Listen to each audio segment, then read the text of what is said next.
Agora, desenho definido, dei algumas ajustadas aqui nos olhos e na boca também, trouxe um pouco mais para dentro. E agora a finalização, né? Aí uma coisa que eu deixo, que eu vou deixar um pouco mais evidente, primeiro, é o contorno geral, tá? Como eu não vou fazer uma finalização realista, extremamente realista, eu vou dar eu vou dar uma ênfase um pouco maior nas linhas, né? Nos contornos, principalmente os contornos externos. Então aqui eu vou passar o traço um pouco mais cautelosamente, né? Eu não vou fazer aquela finalização mais impulsiva, digamos assim, que teria no evento ao vivo, né? Aqui, como eu estou fazendo uma arte em estúdio, então tem um pouco mais de controle com relação ao tempo, com relação ao traço, e dessa forma eu consigo também fazer um acabamento um pouco mais aprimorado, tá? No evento ao vivo, você vai acabar treinando o seu traço de uma forma um pouco mais expressiva, no sentido de fazer um traço só, um traço único para definir, tá? Enfim, então é legal treinar as duas formas, principalmente levando em conta qual é o seu principal objetivo. Então é aquela coisa, para você chegar em alguns níveis de finalização que você esteja buscando, vai ser preciso uma dose extra de paciência, né? Paciência e treino, é prática mesmo, né? Não tem outro segredo.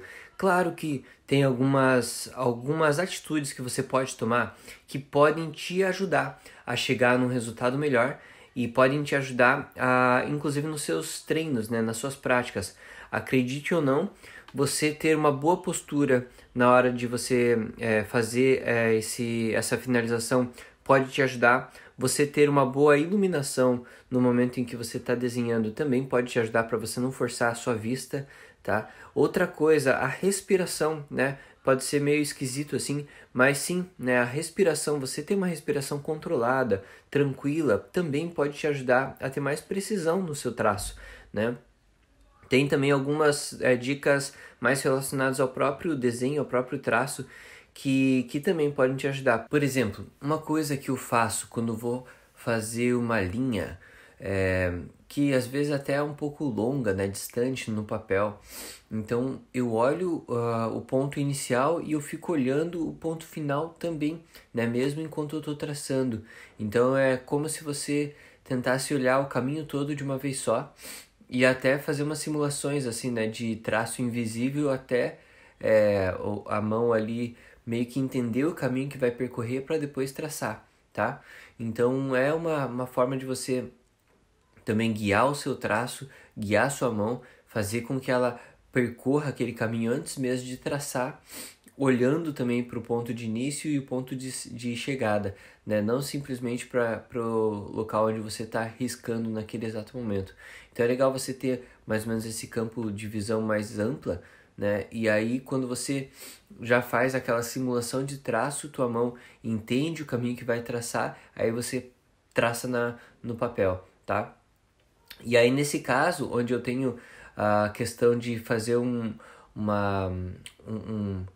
contorno que vai ser visto de longe, né? É uma coisa que vai ficar exposta na parede, então eu preciso que o meu traço seja um pouco mais grosso do que o próprio lápis consegue fazer, por isso eu estou refazendo alguns pontos para engrossar esses pontos e trazer mais peso, né, para essa linha que vai ficar, principalmente esse contorno principal de fora, assim, sabe?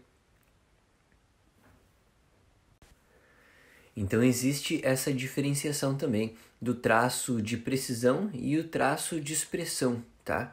O traço de expressão é uma coisa um pouco mais solta, que você vai fazer mais com o braço do que com o próprio pulso. E o traço de precisão, você vai travar o seu pulso no papel e mexer poucos pontos, né?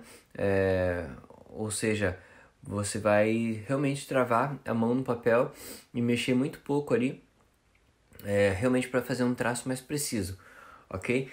Aquela coisa, isso é só uma denominação extraoficial, né? Isso é uma coisa que eu falo assim, né? Porque você também, claro, pode fazer um traço preciso sem que a mão esteja apoiada no papel, né? Um traço preciso com o próprio braço, né? Eu só estou diferenciando no sentido de traços pequenos e mais precisos eu vou travar meu pulso no papel, e traços maiores, mais distantes, mais longos, e eu vou acabar fazendo isso sem ter que travar a mão no papel, tá? Principalmente se é uma coisa um pouco mais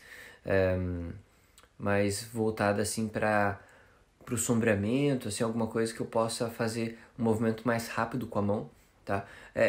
E assim, quando eu faço eventos ao vivo, quando eu faço caricatura em evento, eu não vou fazer o traço preciso, esse mais curtinho, mais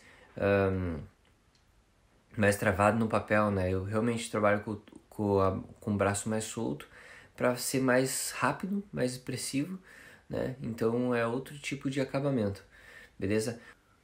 Outra coisa que pode te ajudar a melhorar o seu traço é você evitar de ficar rotacionando o papel, né? Eu já tinha comentado isso antes aqui no curso, e eu acho que essa é uma prática que você acaba viciando o seu traço num sentido só, tá? Porque assim, naturalmente, a gente tem um sentido que fica mais fácil, né?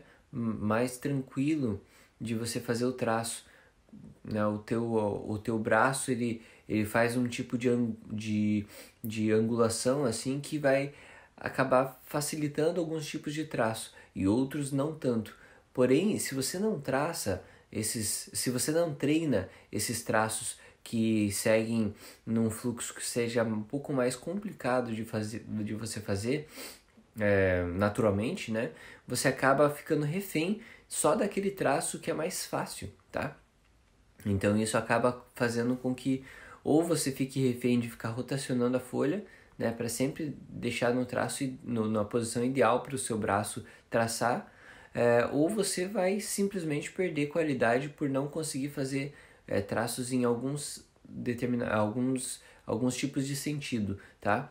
Então força a barra aí para você não ficar rotacionando o papel, principalmente se você está estudando, né? Se você está treinando em casa, assim, treina de realmente não ficar rotacionando o papel, porque aí quando você estiver produzindo de fato, fazendo eventos, ou até às vezes fazendo uma tela, fazendo uma área que é mais difícil, mais complicado você ficar rotacionando, você não vai sofrer. E, aliás, você só vai ganhar, né, com essa atitude de não ficar rotacionando o papel.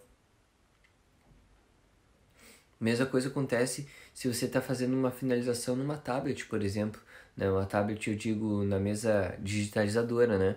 É muito difícil você ficar rotacionando a sua tablet. Claro que a galera pode rotacionar a tela, né? Simplesmente do Photoshop, assim, né? Ou enfim, do aplicativo que você usa para desenhar, tá? Mas é a mesma coisa. Se você não treinar traços em outros sentidos, você vai acabar ficando refém de um ou dois tipos de traço que, enfim, que vão te limitar. Agora, em partes que eu fico um pouco mais tranquilo, né? Que não seja o olho, que não seja a boca, enfim, essas partes mais fundamentais do rosto. Então, partes que eu fico mais tranquilo, que nem pescoço, corpo, assim, roupa, eu naturalmente consigo soltar mais o traço simplesmente por estar mais tranquilo e mais desapegado, né? Porque, enfim, na roupa, por exemplo, se você erra um centímetrozinho ali pro lado, não faz tanta diferença assim com relação ao teu esboço do que se você erra um centímetrozinho do olho, por exemplo, né? Que aí acaba realmente às vezes até tirando um pouco da aparência da pessoa, porque é aquela coisa, às vezes alguns milímetros fazem com que ela fique muito mais parecida ou muito menos parecida.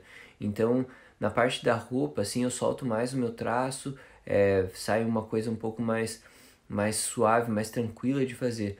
Na hora de fazer ali a boca, o nariz, essas coisas, eu fico um pouco mais tenso. E isso é uma coisa que eu também tenho que trabalhar em mim mesmo, tá? Então, por exemplo, você vê aqui que o braço, o traço sai bem mais mais tranquilo, mais suave, mais fluido, né? Não que não fique legal, tá? A questão do olho ali, de uma forma um pouco mais precisa e tudo mais. É mais uma questão de tranquilidade mental na hora de finalizar mesmo, que acontece esse fato aí de eu ficar um pouco mais tenso na hora de fazer o olho, nariz ou boca, tá? E, enfim, o rosto, né, como um todo. Então agora tá começando aqui a finalização de corpo, né? E uma coisa que é legal ficar atento, que em alguns pontos, principalmente partes que vão ter mais sombra, eu tenho uma tendência a pesar um pouco mais o traço para simular um pouco da sombra no próprio traço. Isso é uma coisa que você pode fazer também, tá?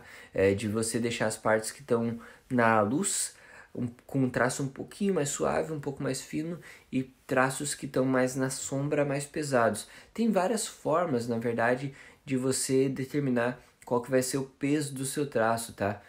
Tem pessoas que até trabalham de uma forma bastante aleatória, sem nenhum critério, simplesmente vai pesar alguns pontos e vai aliviar outros pontos. Então eu vejo, eu pelo menos aplico alguns tipos específicos, tá? Um deles é orientado pela sombra, ou seja, partes de luz vão ter traços mais simples, mais simples não, mais suaves, mais fracos, e partes de sombra vão ter traços mais pesados e mais grossos, tá? Outra forma de você fazer essa hierarquia de traços aí, de pesos, né, e criando assim uma variedade, né, um dinamismo no seu traço, seria você orientar que traços internos vão ficar mais suaves, né, mais leves, mais fininhos, e traços externos que vão delimitar a silhueta do personagem ficam mais pesados e mais grossos, tá?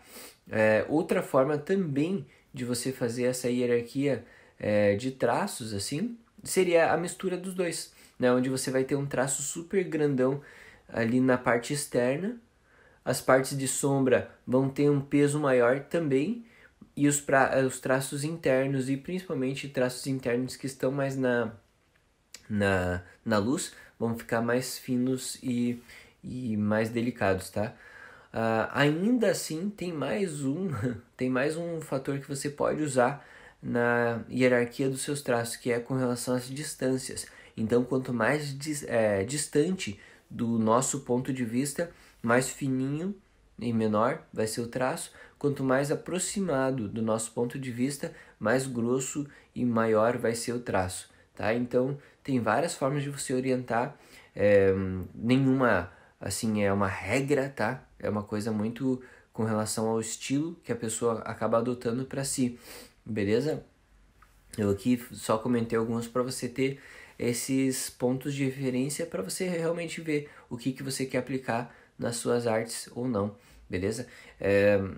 Assim, uma coisa só que eu digo é tentar variar, tentar deixar dinâmico o seu traço, tentar não deixar sempre o mesmo peso, o mesmo traço, como se fosse tipo uma maquininha que fez ali o contorno da sua arte e ficou tudo no mesmo peso, tudo igual, beleza? Então você vai perceber aqui, só de você bater o olho, você percebe que o nariz tem um traço bem mais grosso do que o olho, por exemplo, ali, nos detalhezinhos do olho, que as marcas de expressão dele na testa e até ali em cima da boca, que tem aquele V assim, né, aquela coisinha que tem em cima da boca ali, tá com um traço bem mais suave do que o traço externo ali do boné, ou até da lateral do rosto dele, tá? Então é legal você ter esse dinamismo para realmente não ficar uma arte muito chata, muito igual assim, né, a questão dos traços.